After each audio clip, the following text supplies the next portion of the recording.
Exclusive గా చూస్తున్నాం. ఇటు భర్తను చంపిన మరో భార్యకి సంబంధించిన బ్రేకింగ్ న్యూస్ చూస్తున్నాం. తనను చిత్రహింసలు పెడుతున్నాడు, హింసిస్తున్నాడు అన్న ఒక్క కోపంతో ఇటు భర్తను భార్య చంపేందుకు కూడా ప్లాన్ చేస్తుంది. ఇటు కళ్ళల్లో కారం కొట్టి అలాగే కత్తితో పొడిచి మరీ హత్య చేసింది. ఈ ఘటనంతా కూడా మార్కాపురం సమీపంలోని పెద్దరివీడు మండలం అంకాలమ్మ గుడి దగ్గర ఇటు లాల్ శ్రీను హత్య జరిగినట్లుగా కూడా తెలుస్తా ఉంది. అయితే తమ్ముడితో కలిసే ఇటు భార్య ఈ పథకానికి ప్లాన్ చేసినట్లుగా కూడా పోలీసుల విచారణలో అయితే తేలుతోంది. ఇటు గంజాయి కేసులో ఇప్పటికే లాల్ శ్రీను అయితే అరెస్ట్ అయ్యారు. అయితే భర్త శ్రీనుని హత్య చేయించాలన్న ప్లాన్ తోనే అతడికి భార్య తన తమ్ముడికి లాల్ శ్రీనుకి బెయిల్ కూడా ఇప్పించింది.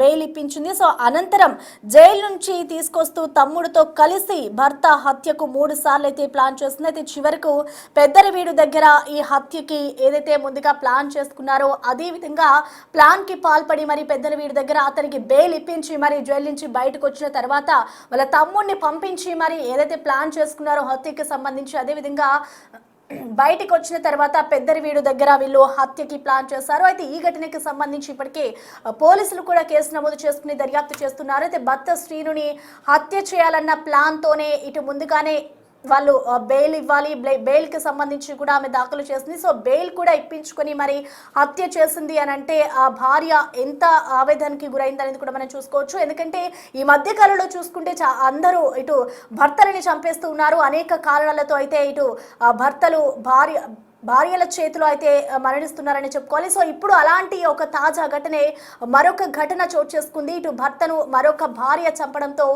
ఈ ఘాతుకం అయితే వెలుగులోకి వచ్చింది. భర్త కళ్ళల్లో కారం చల్లి కత్తితో పొడిచి మరి హత్య చేస్తుంది. తన తమ్ముడి సహకారం తీసుకుని ఇద్దరు ప్లాన్ ప్రకారమే ఈ హత్యకు ఒడిగట్టారు. దాదాపు 2 సార్లు హత్యకు ప్లాన్ చేశారు. ఆ తర్వాత ఇటు జైలు నుంచి బయటకు వచ్చిన తర్వాత 3వ ప్రయత్నంలో జైలు నుంచి బయటకు వచ్చిన తర్వాత ఆయన హత్యకు గురయ్యాడు. సో దీనికి సంబంధించి అసలు ఘటన ఎలా జరిగింది, అసలు ఎందుకు హత్య చేయాల్సి వచ్చిందనే కారణాలను ఇటు పోలీసులు ఏమన్నారు ఒకసారి చూద్దాం. సాయంత్రం 7 గంటల ప్రాంతంలో మాకు పోలీస్ కంట్రోల్ రూమ్ నుంచి నాకు ఫోన్ వచ్చింది. మీ ఏరియాలో పెద్దారవీడు దాటిన తర్వాత ఒక భార్య భర్తను చంపేసిందంట. ఆ భార్య పక్కనే వాళ్ళ తమ్ముడు కూడా ఉన్నారంట. కాబట్టి ఆ శవాన్ని మీరు ఒకసారి చెక్ చేయండి, అది నిజమా కాదా, ఆ కాల్ నిజమా కాదా అనేది మాకు రావడం జరిగింది. సో వెంటనే నేను సిఐ గారికి ఫోన్ చేశాను. ఇట్లా వాళ్లే మర్డర్ చేసి వాళ్లే శవం అక్కడ ఉందని చెప్తున్నారు, అది ఒకసారి వెరిఫై చేయమంటే పెద్దారవీడు ఎస్ఐ కూడా నేను ఫోన్ చేశాను. సార్ నాకు కూడా ఫోన్ వచ్చింది, సో వెళ్తున్నానని ఆ స్పాట్ని ఐడెంటిఫై చేసుకోవడానికి వాళ్ళకే ఫోన్ చేసి కనుక్కోవటం జరిగింది. వాళ్ళు ఎక్కడ నేర స్థలం జరిగింది, ఏ ప్లేస్ అంటే అది అంకాలమ్మ గుడి ఉంది అని వాళ్ళే పిలిచి మేము అంకాలమ్మ గుడి దగ్గర ఉన్నాము, నా భర్త నేను నా తమ్ముడు కలిసి చంపేశామని చెప్పడం జరిగింది. ఎస్ఐ గారు వెంటనే ఈ విధంగా జరిగింది అనగానే ఇన్స్పెక్టర్ గారిని ఈ కేసులో దర్యాప్తుకి ఆదేశించడం జరిగింది. దీంట్లో ఈ కేసులో ఉండే విషయాలు ఏంటంటే, ఈ ఎవరైతే చనిపోయిన వ్యక్తి పేరు లాలు శ్రీను అని, అతను పోలీస్ రికార్డ్స్లో కూడా ఉన్నాడు. అతను కొంచెం గంజాయి కేసులో మేము పోయిన నవంబర్లో అతను అరెస్ట్ చేసి పంపడం జరిగింది. దానికి ముందు కూడా ఇతను ఆర్గనైజర్గా పేకాట్లు ఆడించడం, కొంచెం బ్యాడ్ హ్యాబిట్స్, కొంచెం బ్యాడ్ వీటితో జరుగుతుంటే వాడి వల్ల థ్రెట్ ఉందని చెప్పాము. ఒకసారి మేమే దాడి చేసినప్పుడు అతని దగ్గర గంజాయి దొరికింది. ఆ గంజాయి కేసులో నవంబర్లో డోర్నాల పోలీసులు వాళ్ళని అరెస్ట్ చేసి రిమాండ్ చేయడం జరిగింది. వాడు ఒంగోలు జైల్లో ఉన్నాడు. ఈ మధ్యకాలంలో అతనికి బెయిల్ వచ్చిన తర్వాత కూడా సో వాడి బెయిల్ నుంచి వాళ్ళ భార్య బయటకు తీసుకురాకుండా ఉంటే వాడు అనేక మందితో వాడు కబురు చేసి నన్ను బెయిల్ వచ్చింది కాబట్టి బెయిల్ మీద తీసుకురమ్మని చెప్తే, సో 21వ తారీఖు ఈ వాళ్ళ భార్య ఝాన్సీ తర్వాత తమ్ముడు అశోక్ వీళ్ళు ఒక కారు తీసుకొని సో ఆ బెయిల్ మీద జైలు నుంచి తీసుకురావడానికి పోవడం జరిగింది.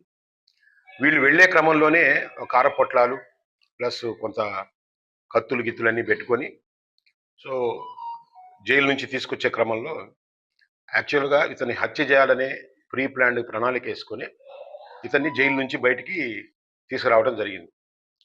వాళ్ళ ప్లాన్లో భాగంగా వాళ్ళు ఒంగోలులో హత్య చేయాలని, అట్లాగే చీమకుర్తి దగ్గర కూడా ఒకసారి ఇక్కడ దించి హత్య చేద్దామని, అట్లాగే పొదిల్లో కూడా ఒకళ్ళు దించి ఇక్కడ చంపితే ఎలా ఉంటుంది అనేది వాళ్ళు ప్రాణాలకు వేసుకుంటా వస్తున్నారు. కాకపోతే డే లైట్ ఎక్కువ ఉండేసరికి, సంచారం ఎక్కువ ఉండంటే పబ్లిక్‌లో కొంచెం అందరికి కళ్ళకు కనపడిపోతాం అనేది ఉండింది. ప్లస్ ఆ నేరాన్ని కూడా చంపి నెత్తినేసుకోవాలనేది కూడా వాళ్ళకి ముందుగానే ప్లాన్ చేసుకున్నారు. సో ఓవరాల్‌గా మన అంకాళమ్మ చెట్టు దగ్గరికి వచ్చేసరికి దారిలో ఆ కారుని సైడ్ తీసేసి, సో సడన్‌గా కారం కొట్టి అతని కళ్ళల్లో, సో అతను అచేతనంగా అయిపోయినప్పుడు అతన్ని బ్రూటల్‌గా కత్తులతో పొడిచి చంపేసి, మేమే చంపామని చెప్పేసి కూడా వాళ్ళే చెప్పడం జరిగింది. సో ఇది కొంచెం టిపికల్‌గా అనిపించింది. కనీసం మేము శవాన్ని ఎత్తుకునేటప్పుడు కూడా ఎస్ఐ ఎక్కడున్నారు? శవం ఎక్కడుంది? ముద్దాయిలు ఎక్కడున్నారంటే వాళ్ళే మమ్మల్ని గైడ్ చేశారు. మేము ఇక్కడున్నాము, శవం ఇక్కడుంది, ఇక్కడే చంపి నిలబడి ఉన్నాం రమ్మని. సో అదే సమాచారం మీద మేము సమాచారం తీసుకొని ఆ కేసు రిజిస్టర్ చేయడం జరిగింది. కానీ ఆ దర్యాప్తులో విస్తుపోయే నిజాలు మాకు కొన్ని బయటకొచ్చాయి. వీళ్ళతో పాటు ఈ అశోక్ అనే అతని స్నేహితులు కూడా దీంట్లో కొంతమంది ఇన్వాల్వ్ అయ్యి ఉన్నారనేది తర్వాత వచ్చిన సమాచారం. ఈ చంపడానికి కారణం కూడా మేము మా దర్యాప్తులో మేము విచారించినప్పుడు తెలిసింది ఏంటంటే, సో వీడు పెట్టే టార్చర్స్ కానీ, వీడు ఇట్లా పేకాట్లు ఆడుకుంటా ఇది చేసుకుంటా ఇంట్లో వాళ్ళది టీ కొట్టుది, ఆ టీ కొట్టులో డబ్బులు కూడా తీసుకెళ్తా, ఆ కుటుంబంలో వాళ్ళకి 17 సంవత్సరాలు అయినట్టుంది, పెళ్ళయి 3 బిడ్డలు ఉన్నారు. వీడు ఏమాత్రం బాధ్యత లేకుండా పైగా వీడే ఒక టార్చర్ అయ్యి ఇంటికి కొంచెం ఇబ్బంది పెడతా ఉండింది. ప్లస్ ఆమె మీద అనుమానం కూడా ఉంది వీడికి, వీడు ఇంత ఇట్లా చేస్తున్నా కానీ సో వేరే వాళ్ళతో ఏదైనా అక్రమ సంబంధం ఉందనే డౌట్ కూడా ఆ భార్య మీద ఉంది. వాడు కూడా నేను జైలు నుంచి వచ్చిన తర్వాత సో మిమ్మల్ని అందరినీ తేలుస్తాను, నేను ఇన్ని రోజు జైల్లో పెట్టారు, కనీసం నేను బెయిల్ మీద రావడానికి మీ ప్రయత్నం చేయలేదని ఒక వాడికి ఉండే ఒక క్రిమినల్ నేచర్ని వాడి కుటుంబం మీద కూడా ప్రదర్శించడం జరిగింది.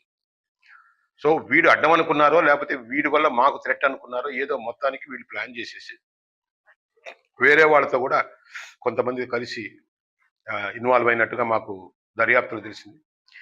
సో ఈ కేసులో ఈ ఇన్సిడెంట్ జరగంగానే ఎస్పీ గారు ప్రత్యేకంగా మమ్మల్ని ఆదేశించి ఎట్టి పరిస్థితుల్లో కూడా నూకంటాన్నారు లోతైన దర్యాప్తు జరగాలని చెప్పేసి ఆదేశాల మేరకు మా సిఎస్ఎన్ ఆధ్వర్యంలో పెద్దారివిడ ఎస్ఐ సాంబశివరావు వీళ్ళు కూడా ఈ కేసుని గట్టిగా దర్యాప్తు చేసి దీంట్లో ఇంకా కొన్ని కోణాలు పరిశీలించాల్సినవి, కొన్ని కోణాలు చూడాల్సినవి కూడా ఉన్నాయని చెప్పేసి మాకు అయితే అర్థమవుతుంది. కానీ ఇంకా దర్యాప్తు కంప్లీట్ కాలేదు. సో ప్రాథమికంగా దీంట్లో ఎవరైతే ఉందో ఆ భార్యని ప్లస్ అతని తమ్ముడు అశోక్, అంటే భార్య ఝాన్సీని తమ్ముడు అశోక్ని ఇప్పుడు నిన్న అరెస్ట్ చేయడం జరిగింది. సో ఈరోజు కోర్టులో ప్రొడ్యూస్ చేస్తాం.